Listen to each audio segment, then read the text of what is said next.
Claire believed she lived in a peaceful mansion until she stumbled upon a horrifying truth. Her father, the polished man in expensive suits, was actually a cold-blooded jailer. For 6 long years, he had heartlessly imprisoned his own mother in a dark room, reducing her to a living ghost out of bottomless greed. The strange noise behind the forbidden door was not the wind, but the desperate plea of a forgotten grandmother.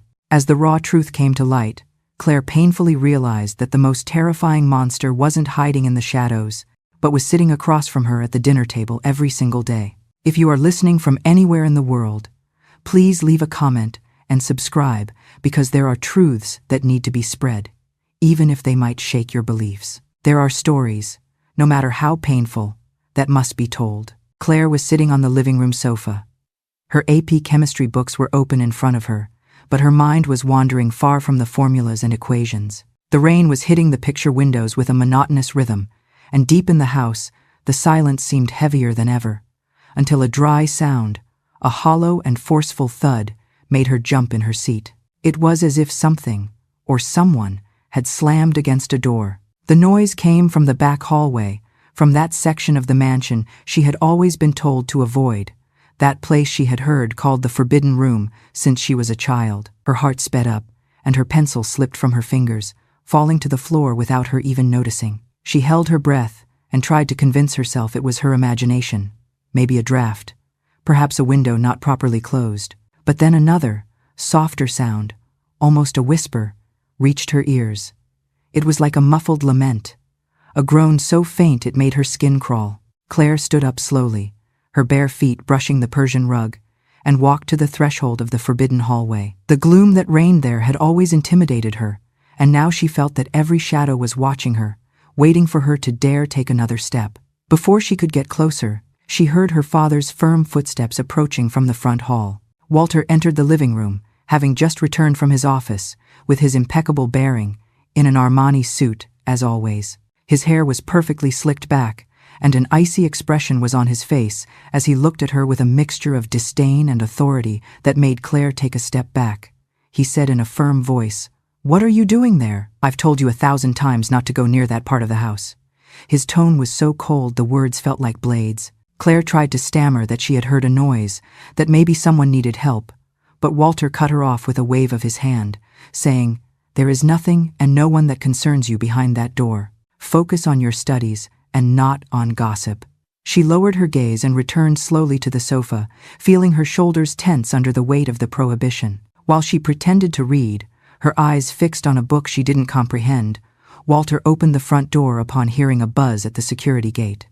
A neighbor, Mrs. Sharon, was there in the rain holding a wet cardboard box.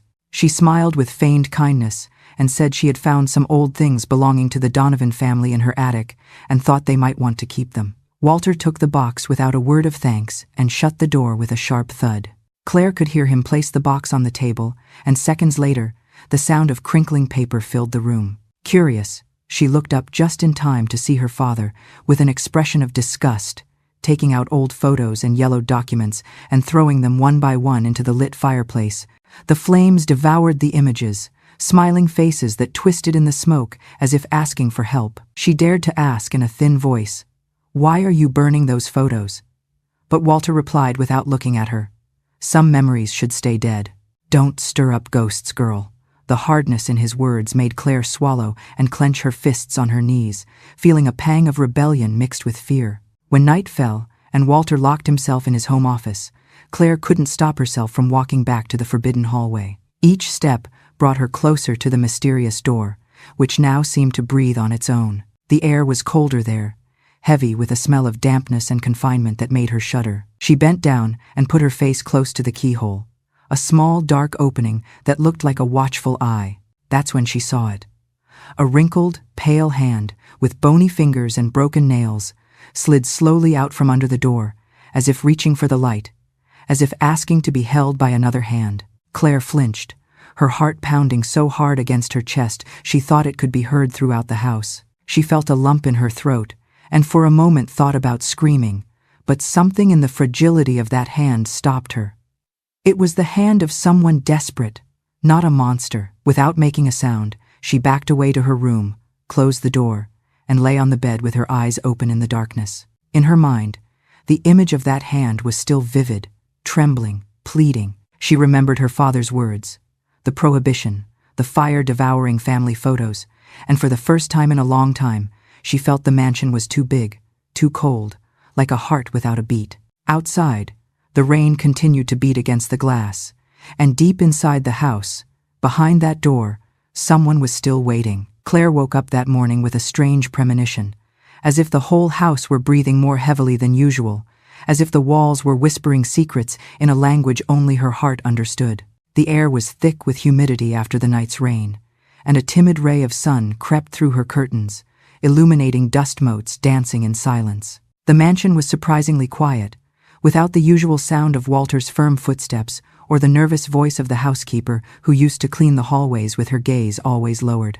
Claire dressed slowly, feeling a knot in her stomach she couldn't undo, and left her room, ready to search for something she couldn't even name. She walked barefoot on the cold marble floor, her hair still damp from her shower, and her feet made a slight creak on the hardwood of the corridor when she stopped in front of the forbidden hallway. Something was different this morning.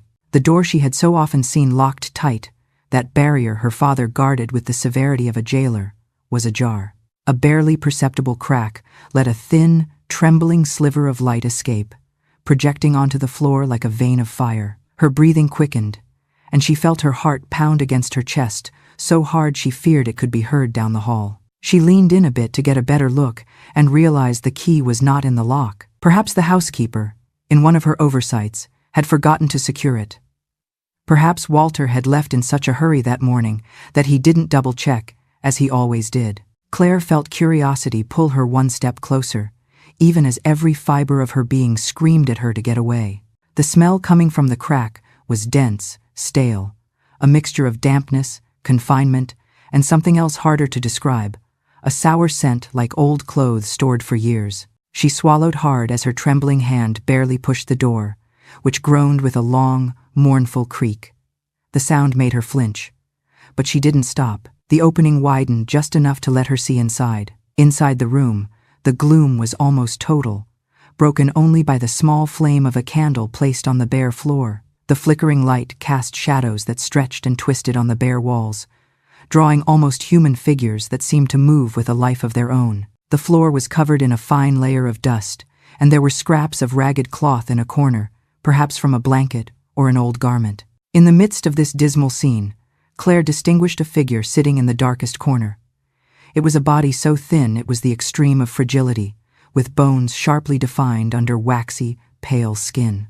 Long, matted hair fell like a dirty veil over stooped shoulders. The figure lifted its head with a slow, almost painful movement, and two large, wet eyes locked onto Claire's.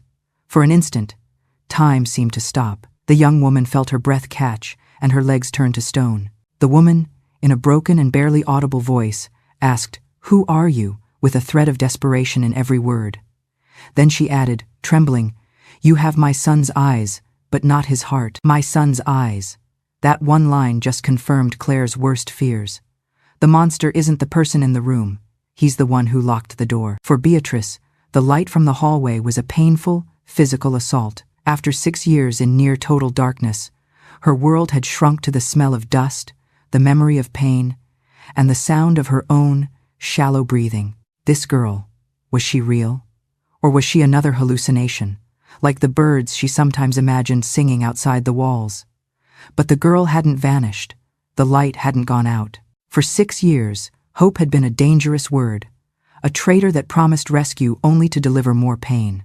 Now, seeing this young face, a face that held echoes of the family she had lost, Beatrice felt something terrifying crack open in her chest.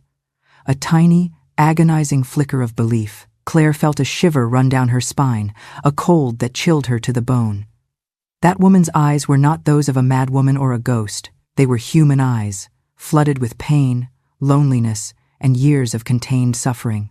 The candle flickered, as if an invisible breath wanted to extinguish it, and the silence in the room became unbearable. Claire took a step back, unable to look away from the skeletal figure now trying to stand up, pressing her bony hands against the floor. The woman extended a trembling hand toward her. Her thin fingers seemed to be trying to catch a piece of light, of life, of hope. Claire felt a lump in her throat that threatened to suffocate her. And without thinking, she turned and started running down the hallway, the sound of her own heartbeat thundering in her ears. Behind her, the woman's voice rose in a choked cry that echoed in the wood and air like an ancient lament. "Don't leave me again, please," she pleaded, with a desperation so raw it stabbed Claire in the chest. The young woman reached the living room, her hands trembling and her skin crawling, her eyes filled with tears, not knowing exactly why, whether from fear, guilt, or that pang of pain that wouldn't let her ignore what she had just seen. She ran up the stairs 2 at a time and locked herself in her room, leaning her back against the door as if she needed a shield against reality. She slid to the floor, covering her face with her hands as the woman's words continued to echo in her mind, impossible to silence. "Don't leave me again, please," it repeated in her head, louder and more urgent each time. Outside, the day continued to move forward with indifferent normality. But inside Claire, something had broken, and for the first time, she understood that behind that door wasn't just any secret, but a life suspended in time, waiting to be saved. Claire spent the whole morning with an anxiety that twisted her stomach, as if a swarm of bees had settled inside her, each buzz reminding her of the pale hand she had seen slide under the door and the trembling voice that pleaded, "Don't leave me again, please." But the more she tried to convince herself it had been a dream or a hallucination, the clearer the memory became of those enormous, watery eyes, filled with a pain so deep it seemed unbearable. So, as she pretended to eat breakfast in the kitchen, her gaze fixed on the floral tablecloth and her cereal spoon suspended halfway to her lips, she decided she couldn't stay silent. She couldn't keep ignoring the secret that lived in the confines of the mansion. So when the housekeeper, a middle-aged woman named Alice, came in with a mop bucket and a rag in her hands, Claire gathered her courage and asked her in a voice barely louder than a whisper if she knew who lived in the room in the back hallway, because last night she thought she saw someone and needed to understand what was happening. But Alice, who was startled by the question, dropped the rag on the floor and immediately bent down to pick it up with trembling hands, while saying in a thin voice, "There's no one there, child, just old things. A storage room your father doesn't want touched because there are important documents." Then she stood up abruptly and added, "You should focus on your studies instead of making up stories." The way she avoided eye contact made Claire feel a coldness creep up her spine, because it was obvious that Alice was hiding something, or at least knew more than she was willing to admit. So the young woman decided not to press the issue at that moment, but she mentally noted the woman's nervous reaction as another piece of a puzzle that was beginning to take shape. Hours later, Claire took refuge in the home library, a huge room with high ceilings and shelves that groaned under the weight of leather-bound books, some so old that dust formed small dunes on their covers. And as she walked through the wooden aisles, her heart still pounding fast, her fingers slid over the spines until they stopped in front of a cabinet drawer where Walter kept family albums and documents. Curiosity overcame fear, and she opened it carefully so as not to make noise. Inside, she found yellowed letters, business receipts, and at the very bottom, almost hidden, a photograph in a worn cardboard frame. She took it out with trembling hands and, examining it, recognized Walter in his youth without difficulty. His face was less hardened, but with that same cold gaze he seemed to have inherited from someone, because next to him was an elegant woman, with her hair pulled back and a sweet smile, wearing a simple dress that radiated dignity. He was hugging her with a gesture of affection that seemed so alien to the man Claire knew. It was destabilizing. On the back of the photo, someone had written in delicate handwriting, "Beatrice and Walter, December 1982. The name Beatrice hit Claire's mind like an echo. She stared at the name, her blood running cold. Walter's mother, the woman in the forbidden room, the one who had said, "You have my son's eyes." The photograph wasn't just an old image. It was proof that the person locked away was not a stranger, but her own grandmother. And then, the photograph was no longer just an old image, but proof that the person locked up was not a stranger, but her own grandmother. At that moment, a door slamming echoed in the library. Claire spun around with a jolt that made the photograph slip from her hands and fall to the floor. Walter was standing there, his brow furrowed and his eyes burning with fury. He asked, with a calm so forced, It was more terrifying than any shout. "What are you doing? Snooping through my things?" Claire tried to stammer that she was just looking for a book for a school paper, but her voice broke, and the excuse sounded hollow, even to herself. Walter advanced 2 steps, and the towering-like figure made her back up until she hit the bookshelf. He snatched the photo from the floor and squeezed it in his fist until his knuckles turned white. In a lower, more venomous tone, he said, "If you can't behave like a respectful daughter, I'll send you to a boarding school in Switzerland immediately, where you'll learn to obey." Claire felt tears burning in her eyes, but she refused to let them fall in front of him. So she gritted her teeth and lowered her gaze, feigning submission, although inside, a fire of rebellion and fear burned in her chest. Walter pointed a finger at her and added, "I don't want to see you near this part of the house again, or you will regret it." Then he left, leaving behind a silence so heavy that Claire barely dared to breathe. That night, Claire couldn't sleep. Her body was exhausted, but her mind wouldn't stop replaying the image of Beatrice. Her skeletal figure lit by the candle, her pleading eyes, and that hand outstretched as if seeking a lifeline in the middle of a shipwreck. She turned over in bed again and again, feeling the shadows in her room lengthen like threatening fingers, until she finally fell asleep. And in her dreams, she relived the scene with a clarity that made her whimper. In a low voice, Beatrice was standing in an endless hallway, her eyes wide, and from her chapped lips came a whisper so heartbreaking it seemed to come from the walls themselves. "Don't leave me again. Please," she repeated over and over as her tears fell to the floor, forming black puddles. Claire tried to get closer, but her feet seemed glued to the floor, and an invisible force dragged her backward. When she woke up, she was drenched in sweat, her heart pounding so hard it hurt. She knew then that she could no longer ignore the truth. Beatrice needed her, and although the very idea of confronting Walter filled her with dread, a part of her was determined to find out what horrors were hidden behind that door, because now she knew it wasn't just a forbidden room. It was a cell for a forgotten soul still waiting to be rescued. Claire spent the following days with her soul torn between fear and hope. The mansion remained a cold, silent labyrinth where the walls seemed to whisper secrets that refused to die. Every creak of the floorboards, every light tap of the wind against the windows, made her turn her head with a racing heart. But it also gave her the certainty that she was not alone in her unease, because she knew that somewhere in that house, someone else was waiting. Someone whose faint voice still echoed in her dreams, repeating a plea that tore her apart. "Don't leave me again, please." That morning, as she walked down the forbidden hallway, pretending to look for a forgotten book, something on the floor near the crack of the door caught her attention. It was a small piece of paper, folded several times, yellowed and stained. Claire bent down carefully and picked it up with trembling hands. Unfolding it, she found shaky but legible handwriting that said, "Still here. Don't forget my name." The words seemed to bleed on the paper, a cry for help held back for years. Her pulse quickened and a shiver ran down her spine as she tucked the note into the pocket of her sweater. She stared at the closed door for a few seconds, as if she could see through the wood and perceive the hunched woman on the other side. She imagined her wrinkled fingers writing in secret, each stroke an act of resistance against being forgotten, proof that a thread of hope remained in the midst of so much darkness. That night, Claire waited for Walter to lock himself in his study, as he usually did after dinner. The hallway light was off, but a faint glow filtered out from under the forbidden door. The young woman approached barefoot so as not to make noise, and when she arrived, she noticed another folded paper sticking out just slightly from the crack. With a quick movement, she grabbed it and stepped back a few paces before unfolding it. These little notes are a lifeline.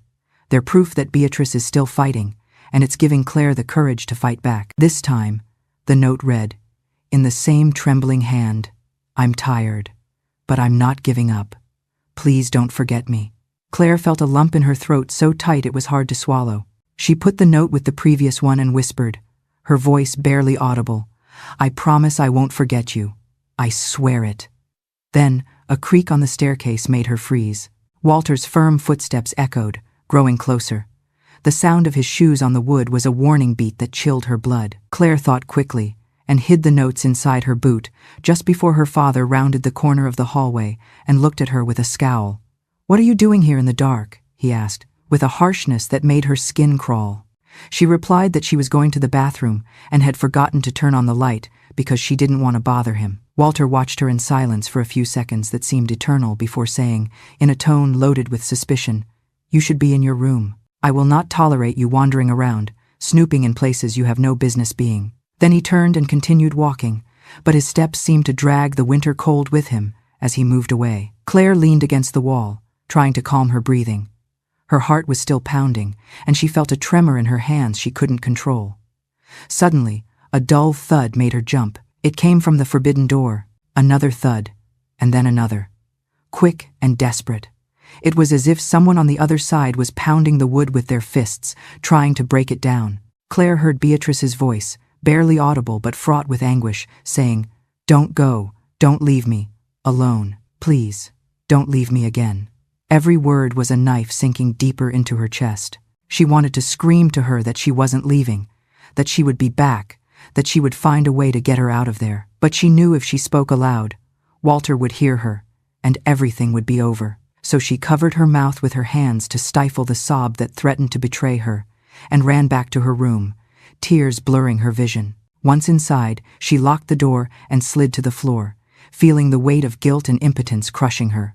She took the notes out of her boot and held them against her chest, as if they could transfer some of the strength Beatrice had needed to keep writing in the midst of that brutal confinement. The young woman whispered into the emptiness of the room, "I swear I won't leave you, Grandma, I promise. Even if it costs me everything I have, I won't leave you."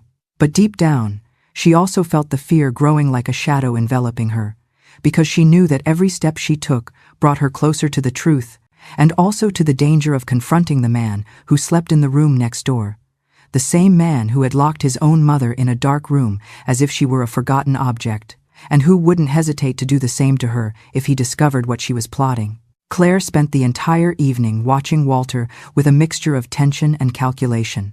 Her eyes followed his every move as he drank scotch after scotch in the living room armchair. The dim light from the lamp cast long shadows over his hardened features, and although his bearing was still that of an imposing man, there was a slight tremor in his gestures that betrayed the effect of the alcohol. Each sip seemed to erase a layer of control from his face, revealing a rawer version of himself, a man who let out small grunts of frustration as he glanced over documents with little interest, and occasionally leaned toward the table to pour himself another glass with hands that were no longer so steady. Claire felt adrenaline mix with fear in her chest. She knew she would only have one chance, and she had to be precise. If Walter caught her, his punishment wouldn't just be harsh words, but something worse: exile, confinement, anything to keep her away from the truth he guarded so zealously. The sound of ice clinking in the glass pulled her from her thoughts. She watched him close his eyes heavily and let his head fall back, his glass half empty in his hand. His snores began as a barely audible murmur and soon became a deep rhythm that filled the room. Claire held her breath as she approached on tiptoe. Every creak of the parquet floor under her feet was a hammer blow to her nerves. When she reached his side, she could see the keychain hanging from the back pocket of his pants. Claire grabbed the keychain with a slow, contained movement, holding it against her chest as if it were a fragile treasure. Then she backed away without looking away from her father's sleepy face, until the distance was safe. And then she turned on her heels toward the forbidden hallway. The journey to the door felt eternal. Every shadow seemed darker, every corner deeper. Her heart was pounding with such brutal force that she swore she could hear it echoing in her ears. Her sweaty fingers gripped the keys, sorting through them one by one, searching for the right one. In front of the forbidden door, the stale, damp smell hit her again, an aroma that seemed like a mixture of dust, confinement, and accumulated despair. With a metallic click, she inserted the key into the lock and turned it until she heard a soft snap, telling her the deadbolt had given way. A shiver ran down her spine, and for a second, her legs seemed to refuse to move forward, but something stronger than fear pushed her to turn the handle and open the door. The room's stale air enveloped her like an ancient whisper. The candle on the floor flickered weakly, casting shadows that danced on the bare walls. Claire took one step forward, the floor creaking under her weight, and then she saw the hunched figure in the corner. Beatrice, her grandmother, the woman who for so long had been a ghost hidden behind stories and lies, was there. Her body was thin to the point of fragility, with waxy skin stretched over her bones like paper pulled too tight. Her long, matted hair fell over her face, partially hiding large, wet eyes, which she lifted with difficulty upon hearing the sound of the door. The trembling light of the candle reflected in her pupils, giving them an almost feverish glow. Beatrice tried to straighten up, bracing a trembling hand against the wall, but her legs gave out immediately. A low moan escaped her lips as she fell sideways onto the bare floor. Claire lunged toward her with an instinct she didn't recognize as her own. Her arms wrapped around that body that seemed made of glass, and in a trembling voice, she said, "I'm Claire. I'm your granddaughter." Beatrice blinked with difficulty, as if reality were too heavy to process. Her chapped lips tried to form words, but she only managed to emit a nearly inaudible whisper, where one could sense disbelief, hope, and a deep fear. Claire held her fragile figure tighter, as if she could transfer strength through the contact, and repeated in a thin voice that she wasn't alone, that she would never be alone again, that she had come to get her out of there, because no one deserved to live in shadows and cold. Meanwhile, the young woman's heart was beating so fast she felt it might burst from her chest. The smell of the room enveloped her, an aroma of confinement and dried tears, but she also felt the faint warmth emanating from Beatrice's body. A warmth that was the only proof that there was still life in her, and that there was still time to rescue her from that abyss of oblivion and pain. Claire held Beatrice in her arms, with a mixture of awe and sadness so intense she felt the weight of the moment was crushing her. Her grandmother's skin was as fragile as wrinkled paper, and every bone in her body protruded with painful clarity. Her breathing was shallow, as if each inhalation were a titanic struggle against years of confinement and despair. Claire gently settled her in the corner most illuminated by the flickering candle. Her eyes filled with tears as she saw the deplorable state Walter had kept her in. And that's when Beatrice, her voice barely stronger than a whisper and laden with a tremor she couldn't hide, said that Walter had locked her in that room when she refused to sell the house. Claire felt the blood run cold in her veins as she asked in a near inaudible tone why her own son would do such a thing. Beatrice looked away with a mixture of shame and pain and said that he had always seen the house as a burden, a memory of a past he hated, but she had refused to sell it because it was the home she built with her late husband and where she believed her grandchildren would one day play. However, when Walter understood he couldn't convince her, he began to bring doctors who claimed she was losing her lucidity.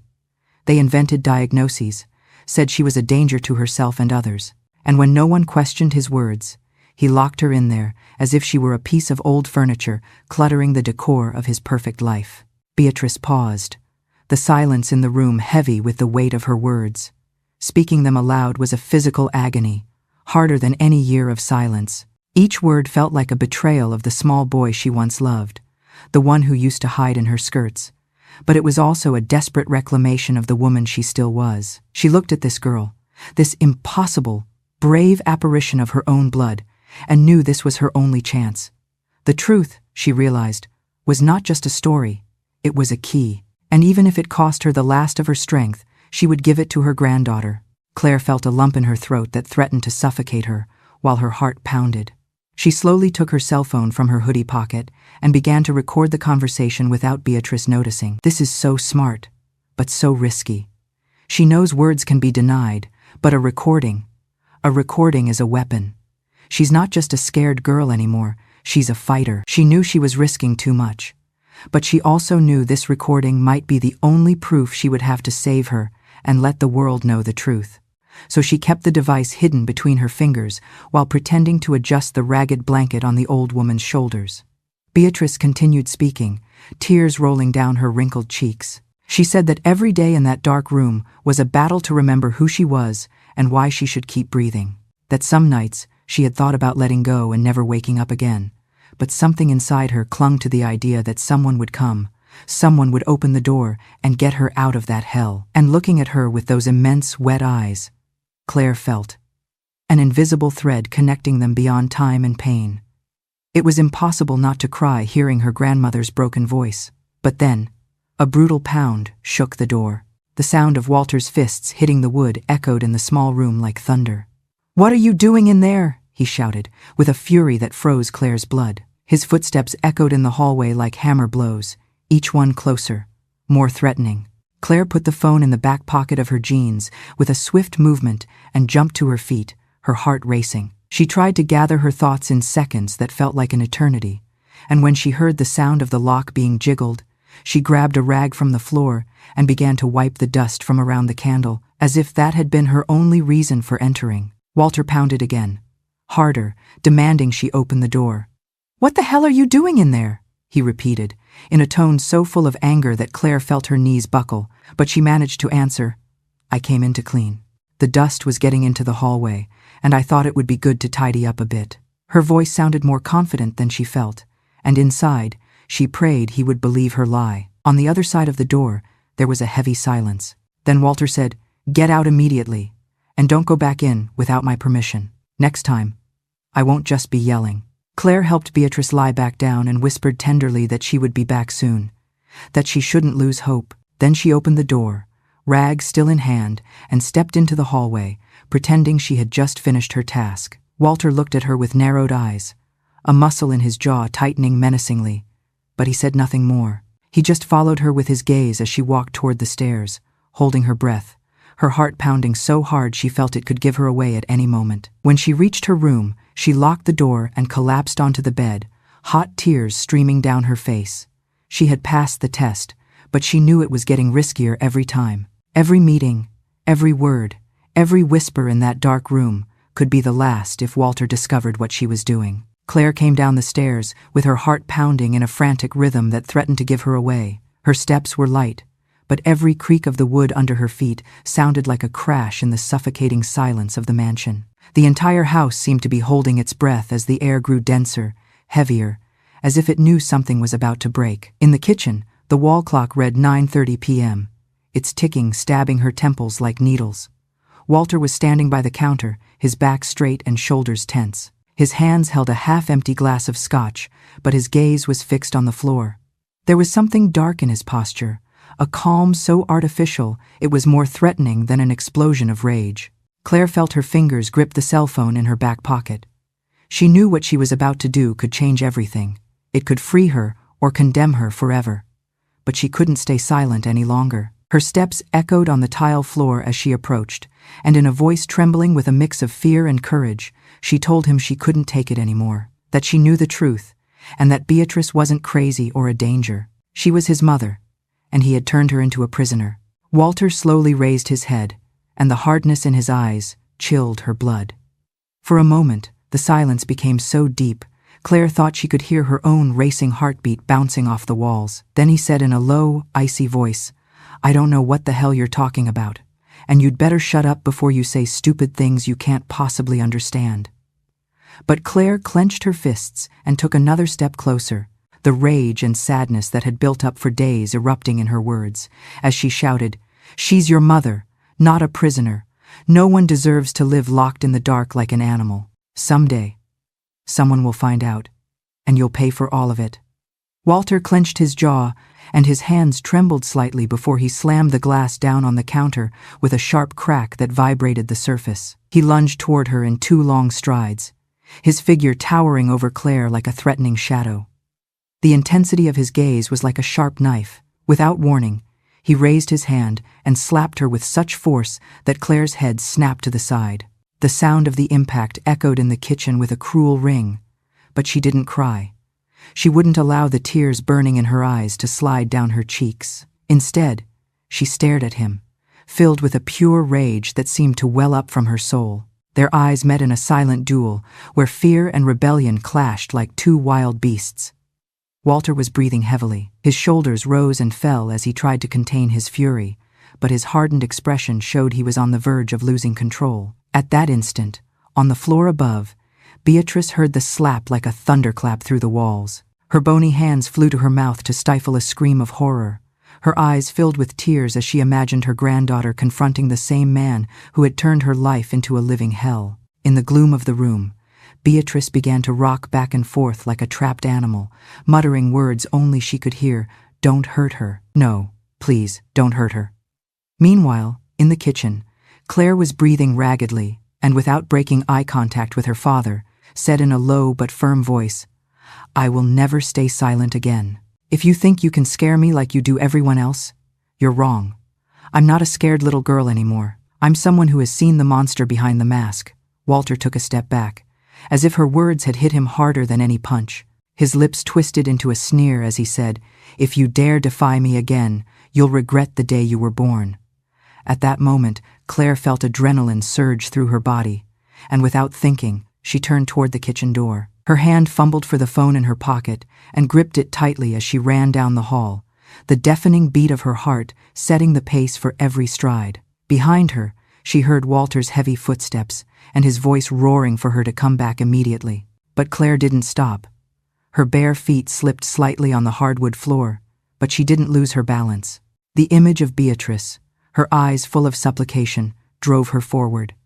When she reached the main entrance, she yanked the door open and felt the cold night air hit her face like a caress of freedom. Without looking back, she ran out into the dark street, phone in hand, determination etched into every fiber of her being. Behind her, the mansion stood imposing, its windows like cold eyes watching her escape.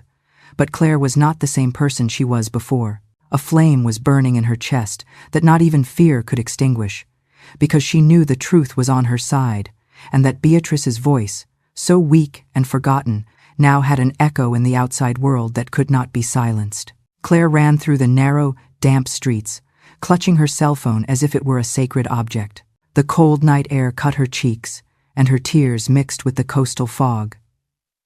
But she didn't stop, because she felt that every step was a victory over the years of silence. Each stride took her further from the mansion and from the dark shadow of Walter, who had dominated her life and Beatrice's. Her breathing was ragged, her legs trembled from the effort, but her mind kept replaying her grandmother's voice.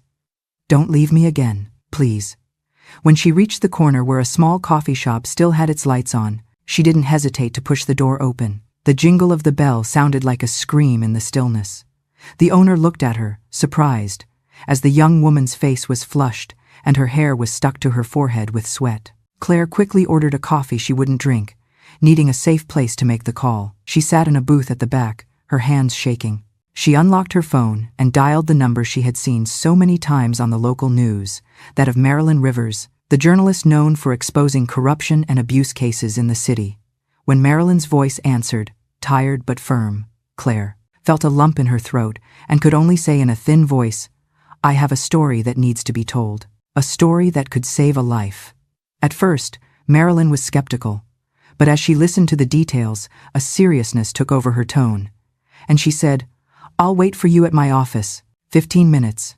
Claire hung up the receiver, her hands still trembling, and thanked the owner before heading back out into the street. The night felt colder and more dangerous, but inside her, something burned with an intensity that gave her strength, as if she were finally doing the right thing. When she arrived at the small building where Marilyn had her office, she knocked on the glass door and was greeted by a woman with a sharp gaze and her hair pulled back in a bun, who invited her in without wasting time on pleasantries. Claire sat down across from the desk as she took the phone from her pocket and placed it on the table with almost reverent care. She explained in a low but firm voice that her father, Walter Donovan, the real estate developer everyone admired for his success and supposed philanthropy, had kept his own mother locked up for 6 years in a dark room of the mansion. Marilyn's eyebrows shot up with a mixture of disbelief and alarm, but she didn't interrupt. She let the young woman play the recording, where Beatrice's trembling voice could be heard, recounting how Walter had isolated her after she refused to sell the family home. Marilyn's eyes darkened as she listened, and when Beatrice's voice said, "Every day is like dying a little more," the journalist took a deep breath. You can feel the shift in the room. This is no longer just a family dispute. It's a story that will shake the entire city. The clock is officially ticking for Walter. "This can't stay in the dark," she said. "We'll publish this immediately. It's too important." Claire nodded, tears in her eyes, and asked if it would be enough to save her grandmother. Marilyn took her hand and replied, "When the truth comes to light, nothing can stop it." Hours later, the story appeared on social media and local news sites with headlines in red letters. "Prominent developer keeps mother locked up for 6 years." The recording accompanied the article, and Beatrice's voice spread like an unquenchable fire. Within minutes, the story went viral. The comments section filled with indignation and solidarity. People from all over shared the news with phrases like, "This is inhuman," and "Justice for Beatrice." In the city, neighbors began to gather in front of the Donovan mansion. At first, it was just a few curious onlookers, staring in amazement at the imposing gates. but soon dozens of people joined, holding makeshift signs that said, "Free Beatrice," and "No more abuse." Cries for justice echoed in the street as the crowd grew. Some banged on the gates, while others shouted Walter's name in repudiation. The atmosphere grew dense, charged with contained rage and a collective desire to right an injustice that had gone on for too long. Inside the mansion, Walter stood in front of the TV, the remote still in his hand. His face was a mask of contained fury as the screen showed images of the crowd outside, and a reporter's voice recounted the details of the case that had already shocked the entire community. Walter threw the remote against the wall and shouted, "Damned liars! How dare they!" His hands were shaking, not from fear, but from a rage so deep it seemed capable of devouring everything in its path. He paced back and forth with heavy steps, his eyes landing on the cell phone Claire had left on the table before escaping. He snatched it violently, and when he couldn't unlock it, he hurled it to the floor with such force that the device shattered. Then he looked back at the screen, just as his own face appeared with the caption, "Walter Donovan, accused of holding mother captive." He let out a roar of rage and, with a sudden movement, lifted a chair and smashed it against the television. The screen exploded into 1,000 pieces as the image of the crowd dissolved into a sea of static. Walter breathed heavily, his fists clenched and the muscles in his neck taut like ropes about to snap. Inside him, the feeling of absolute control he had always had was beginning to fracture. The walls of the mansion no longer offered him protection.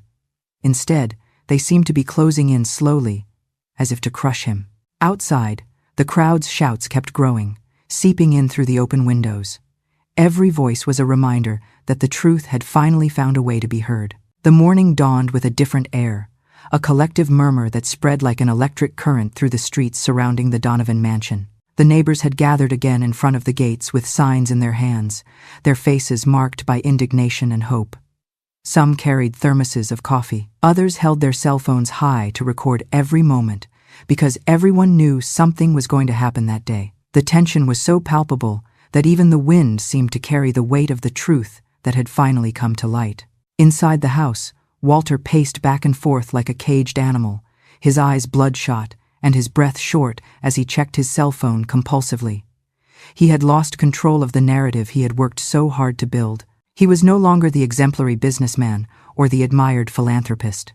Now he was the man pointed out on every screen as a jailer, a son who had condemned his mother to darkness for 6 years. He gritted his teeth when he heard the distant sound of sirens approaching, that high-pitched wail piercing the air like a final warning. He cursed under his breath, slamming his fist on the table, telling himself this couldn't be happening, that he had always been in control, that no one had the right to take away what was his. The police arrived with 2 squad cars and an additional unmarked vehicle, carrying plainclothes detectives. One of them, with an authoritative bearing and a deep voice, stepped out of the car, holding up a warrant as he said, "We are here to execute an arrest warrant for Walter Donovan for unlawful imprisonment and elder abuse." The neighbors burst into applause and cheers upon seeing the uniformed officers approach the gate. A woman shouted, "Get Beatrice out now," while a man held up his phone to live stream the moment. The officer ordered the gate opened, and another officer forced it with a special tool that emitted a metallic snap before giving way. The police entered in formation, while one of them shouted for Walter Donovan to come out with his hands up. But the mansion remained silent, as if abandoned. Their steps echoed on the marble floor as they entered and moved down the main hallway, where the lights were off and the curtains drawn. There was a dense air, heavy with dampness and dust, as if the house itself were holding its breath, awaiting the outcome. Walter, from the back of the house, had opened one of the kitchen windows that led to the backyard and was preparing to jump when he heard the creak of the front door opening. His heart pounded as he muttered, "They won't catch me that easily." He thought about fleeing toward the canyon that bordered the property, maybe reach the highway and disappear before they could cuff him. But as he placed one foot out the window, he felt a firm hand grab his shoulder. A tall officer with a hardened face told him, "Don't move. You're under arrest." Walter tried to struggle. His body thrashed violently as he yelled that this was a mistake, that he was the real victim of a conspiracy orchestrated by his rebellious daughter and a group of envious neighbors. But the metal handcuffs were already being fastened on his wrists. His eyes filled with impotent fury as he was led to the main living room. the sound of phone camera flashes mixed with the booze coming from outside the house. A man yelled from the street, "Justice is finally here," and a woman exclaimed, "Beatrice is not alone." Inside the mansion, 2 more officers found the door to the forbidden room. One of them bent down to examine the lock and commented in a low voice, "It's locked from the outside." With a quick movement, he forced the lock, and as the door opened, a smell of confinement and old dust escaped like a long sigh. The hallway light spilled onto the bare floor, illuminating for the first time in years the woman lying in the corner. Beatrice slowly lifted her head. Her eyes narrowed. The light was too intense, and her dilated pupils took time to adjust. The officer knelt beside her with an expression of shock and respect.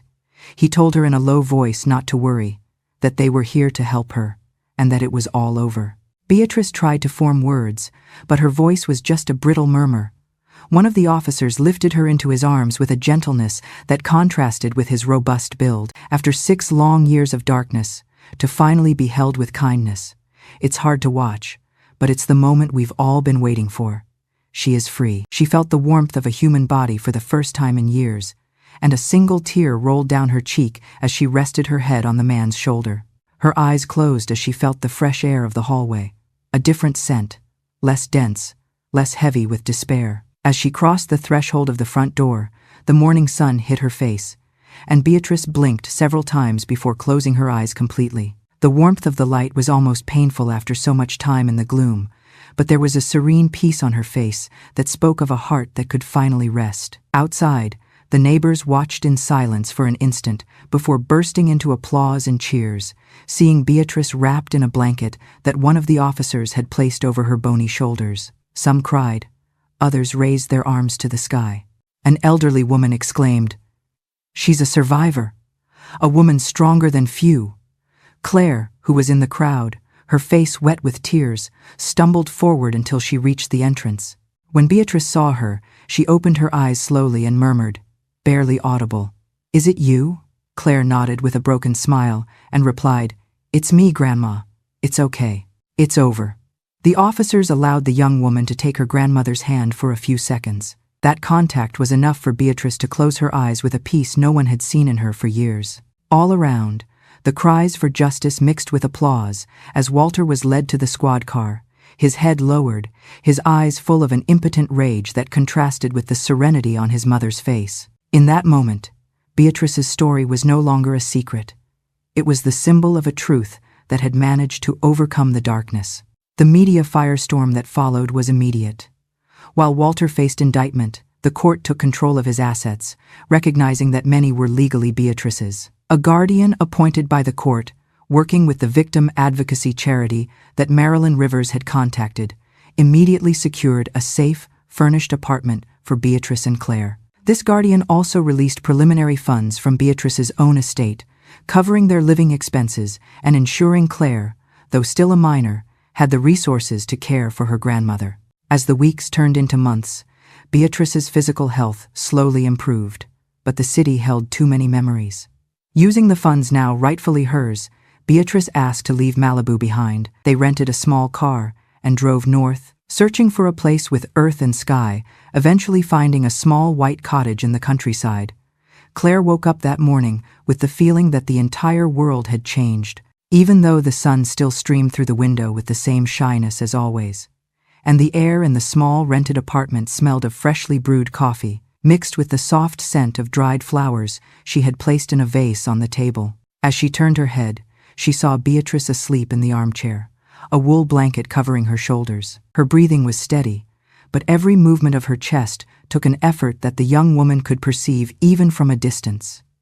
It was as if life were returning to her body in small doses, drop by drop. Claire approached slowly, trying not to wake her, and knelt beside her. She looked at her with tenderness and pain at the same time, because even though Beatrice was out of that dark room, there were still scars that wouldn't fade easily.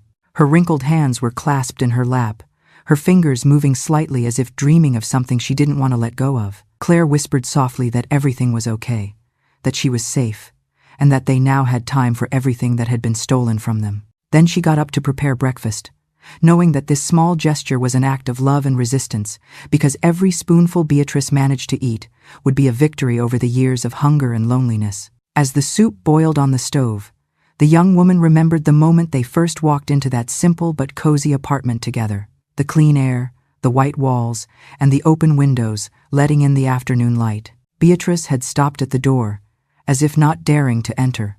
Her eyes explored the space with a mixture of wonder and fear. She said that after so many years locked up, it was hard to believe this place didn't have bars. Claire took her hand and replied that she could walk without fear, that every corner was hers, and that she could now breathe as deeply as she wanted, because no one would ever forbid it again. Beatrice nodded with a faint smile, but her eyes filled with silent tears. In the kitchen, the sound of the boiling water brought her back to the present. She turned off the stove before pouring the soup into a ceramic bowl. She walked to the armchair and gently told her grandmother it was time to eat. Beatrice opened her eyes slowly, blinking as if still struggling to distinguish the line between dreams and reality. Claire helped her sit up, supporting her carefully so her fragile bones wouldn't suffer. When the spoon was in her hands, the old woman trembled slightly. The silverware vibrated between her fingers, but with an almost heroic effort, she managed to bring it to her lips. The aroma of the hot broth enveloped her, and a tear rolled down her cheek, because it was the first hot meal she had tasted in years, without urgency or fear stealing the flavor. Claire watched her, her heart beating in a serene but firm rhythm.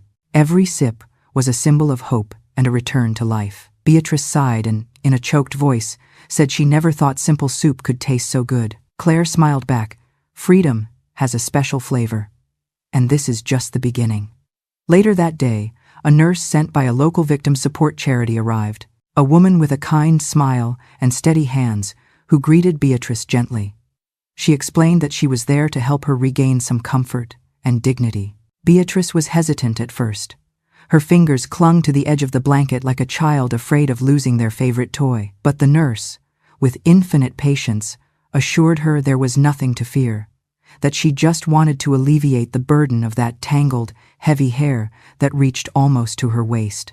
Claire sat beside her and took her hand, saying, "It's okay, trust her. We're not here to hurt you." Beatrice looked at her with those large, wet eyes that seemed to contain the entire universe, and finally nodded silently. The nurse took out a pair of gleaming scissors and began to cut, lock by lock, with an almost ritualistic precision. The metallic sound of the shears filled the air as each strand fell to the floor like dry leaves carried by the wind. This is so much more than a haircut.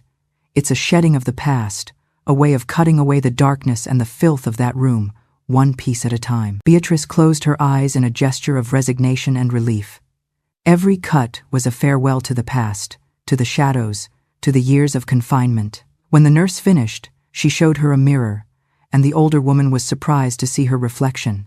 Her hair was now short and light, her features more defined, and although the wrinkles still marked the story of her suffering, there was a new spark in her eyes, a timid but undeniable light. Claire told her with a smile that she was beautiful, that she looked stronger. Beatrice touched her own hair with uncertain fingers and murmured that she felt strange, but also a little lighter, as if a weight had been lifted from her. The nurse, who had seen so much in her career, gently placed a hand on Beatrice's shoulder. "It's not just the hair, my dear," she said softly, her voice full of a warmth that went beyond her profession. "It's the first step. We see you. You are not invisible anymore." Beatrice looked up at the nurse, and for the first time, she truly saw not just a helper, but another woman, a witness. She nodded, a single tear of gratitude rolling down her cheek. It was the first time in 6 years she had been touched with simple kindness, without pain or fear. As evening fell, the room filled with a golden light that filtered through the curtains and spread across the floor like a warm blanket. Beatrice settled into a chair by the window, and Claire sat on the floor beside her, resting her head in her lap.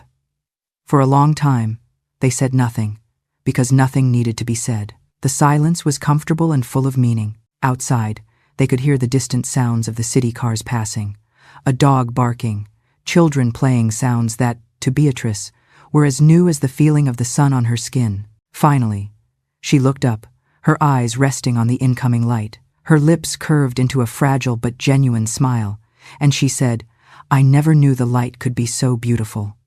Her voice was a whisper, heavy with emotion. Claire looked at her, tears in her eyes, and replied, "That light was always here. "You're just free to see it now," Beatrice sighed, and for the first time in many years, she allowed herself to close her eyes, not out of fear, but out of peace. The young woman stroked her grandmother's hand, and inside, she felt that although there was much healing left to do, the first big step had already been taken. Outside, the sun slowly set, painting the sky in orange and purple, as the shadows gently retreated, as if they knew that in this small apartment they no longer had a place. But the city, while no longer a prison, was not yet a home. The sounds of sirens in the distance, the sharp, sudden ring of the apartment buzzer, or the sight of a man in a dark suit on the street below, all of it would send Beatrice back into a spiral of panic. Her hands would tremble, her breathing would shorten, and her eyes would go distant, back to the dark room.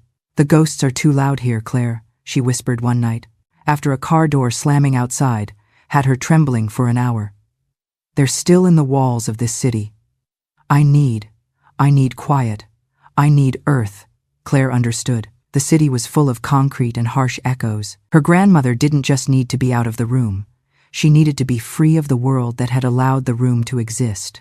That night, Claire began searching for listings online, not for an apartment, but for a cottage, a small patch of green, a place where the only sounds were the wind and the birds. Claire woke up early that morning to the soft sound of rain tapping on the windows of the small apartment, a steady, almost hypnotic rhythm that filled the air with a strange calm. She got up carefully, so as not to wake Beatrice, who was sleeping deeply in the next room. The older woman had had a rough night, waking up several times with choked whispers and silent tears that spoke of memories too heavy to be forgotten.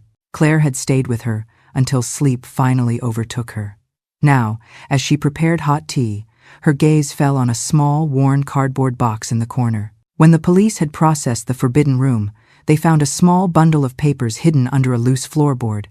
Believing them to be personal effects, they had given the bundle to Claire. The pages were yellowed, some stained with dried tears, others wrinkled as if they had been gripped in moments of desperation. Her heart pounding, and with a sense of respect, Claire approached the box while Beatrice still slept. She carefully lifted the papers, feeling as if she were holding something fragile and sacred at the same time. The pages were yellowed, some stained with dried tears, others wrinkled as if they had been gripped in moments of desperation. Claire took them carefully, feeling as if she were holding something fragile and sacred at the same time.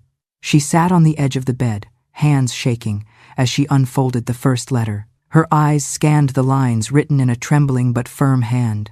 The words were a whisper from the past, laden with raw emotion. Beatrice had written that if anyone ever read these letters, she wanted them to know that she wasn't always a broken woman, that there was a time when she laughed easily, and her hands were full of life. She wrote that Walter wasn't always a cruel son, that she had once held a scared little boy in her arms who sought comfort on stormy nights, and maybe that's why she found it so hard to hate him completely. But she also left words of farewell on every page, as if putting a piece of her wounded soul into every letter. She confessed that there were nights when she seriously thought about giving up, about letting go and closing her eyes, never to open them again. However, amidst these dark confessions, there were also glimmers of hope.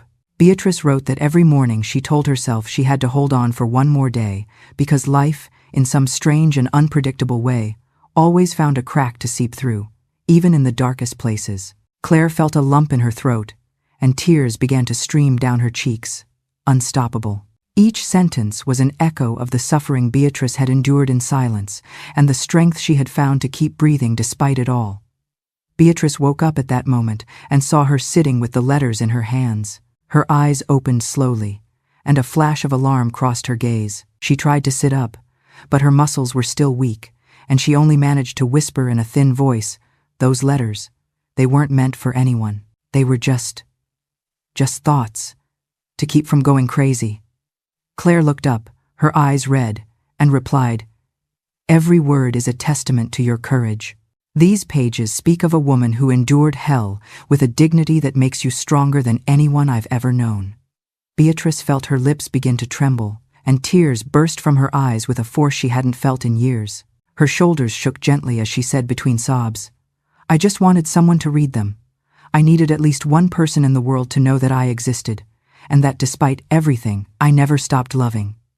Even when the darkness surrounded me, Claire set the letters on the bed and leaned toward her grandmother. She hugged her tightly, feeling that fragile body shudder in her arms. She whispered in her ear, her voice firm and thick with emotion. "You're not alone anymore. Never again. We're together now, and nothing and no one can ever separate us again."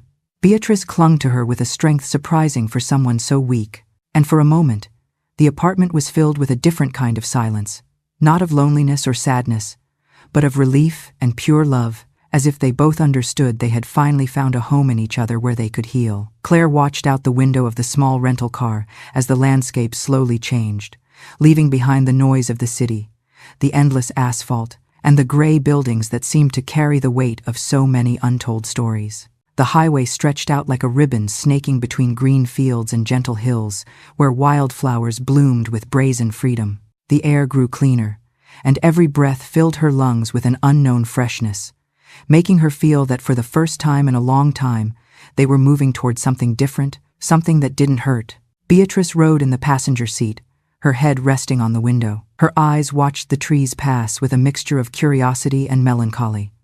Her bony hands rested in her lap, trembling, but without the rigidity of the past few days. Claire noticed that although her grandmother remained silent, there was a slight, almost imperceptible curve to her lips, as if her soul still distrusted happiness but wanted to start believing in it.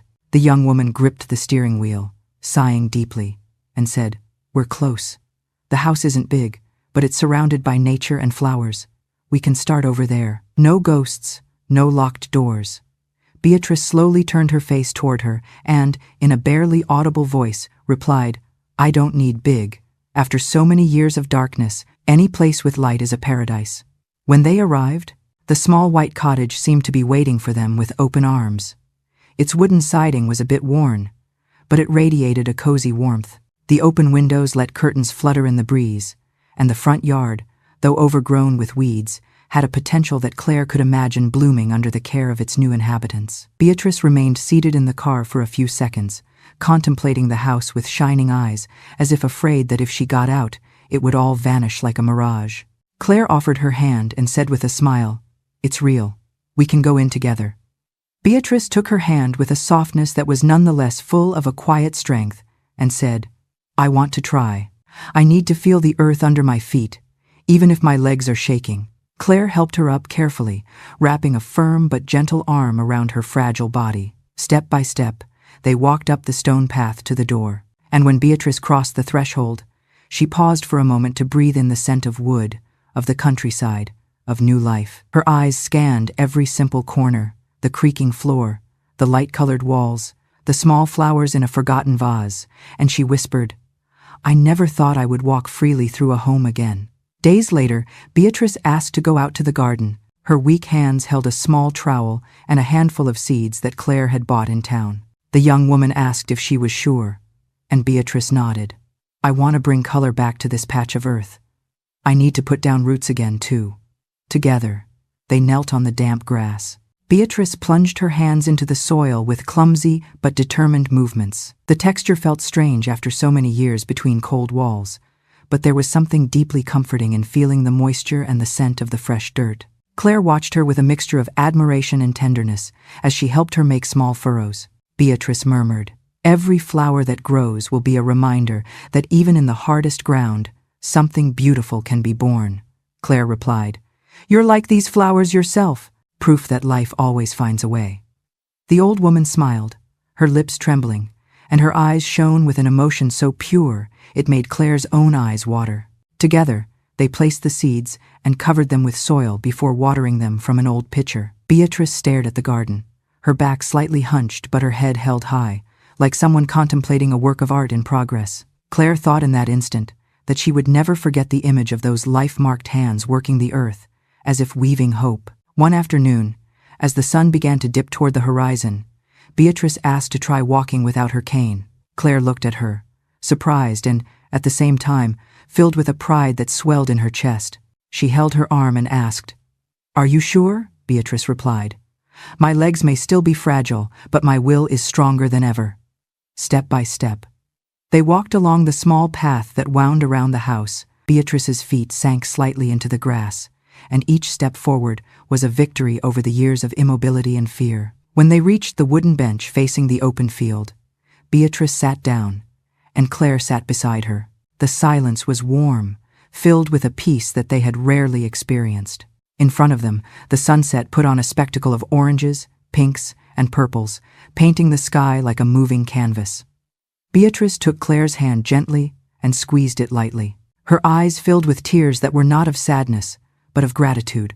All those years, she whispered, I tried to remember what a sunset looked like. It's even more beautiful than I remembered, Claire replied. Now we can watch every single one. The dark days are behind us. They both remained, holding hands, as the sun said goodbye. And in that instant, although the world continued to spin with its own wounds, in that small corner of the countryside, calm and love had found a place to take root. Beatrice was sitting in the old wicker armchair by the window. The morning light fell softly on her shoulders, turning every strand of her white hair into silver threads that shone with an almost unreal delicacy. Her thin, time-marked hands carefully held the knitting needles. The movements were slow but constant. Each stitch was like a sigh, like an intimate act that contained all the emotions her heart had kept silent. During the endless years of confinement, the blanket growing on her lap was a warm color, a deep earth tone that seemed to gather in its weave the memory of the damp soil she could now touch every morning in the garden. Beatrice knitted without saying a word, and yet the silence was not empty. It was full of meaning. It was a silence full of presence, of that calm that only comes after having known chaos. Her eyes watched the yarn with concentration, but there was a serenity in the curve of her lips that Claire had never seen in her, as if each stitch were a thread of life connecting her to something much larger. Claire watched her from the kitchen, her arms crossed over her chest, tears held back in her eyes. She had promised herself not to cry, because she didn't want her grandmother to see her as fragile, but the emotion was too strong, filling her chest with a feeling she couldn't name. It was deep love, yes, but it was also gratitude, pride, and an infinite tenderness for this woman who had endured so much and still had the strength to give her a gesture as simple and as powerful as a blanket knitted with her own hands. The aroma of freshly brewed coffee filled the small space, and Claire idly stirred her mug with a spoon, her eyes never leaving Beatrice.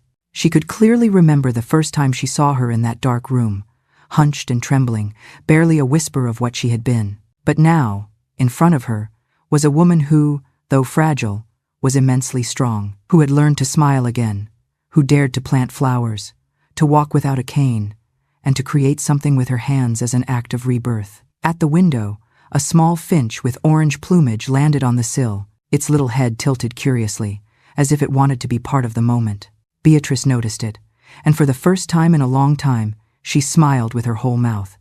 Not a grimace of resignation or a timid attempt, but a full smile that lit up her face from her eyes to her chin. The old woman let out a deep sigh and said in a low but firm voice, "They took the light from me, but not my hope." Claire felt her heart tighten, and a single tear rolled down her cheek as she slowly approached.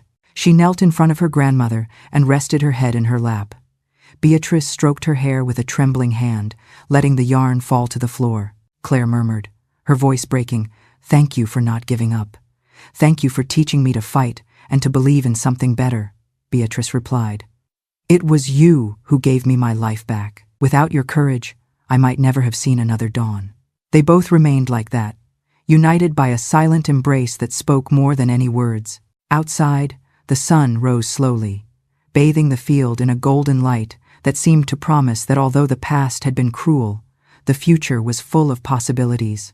And in that instant, Claire knew that the real victory was not having escaped the darkness, but having found each other in the light. The fingers that once trembled in the cold darkness are now deftly knitting stitches of peace beside a sun-drenched window. The suffocating prison room of days gone by has faded into the past, replaced by the scent of fresh earth and flowers reaching up in a garden of freedom. Beatrice is no longer a victim of a traumatic history, but a living testament to the miraculous resilience of the human spirit. She found healing not by forgetting, but by filling her scars with Claire's love. If this true story of courage and rebirth touched your heart, please subscribe to our channel today to join us in spreading the belief that light always awaits at the end of the road.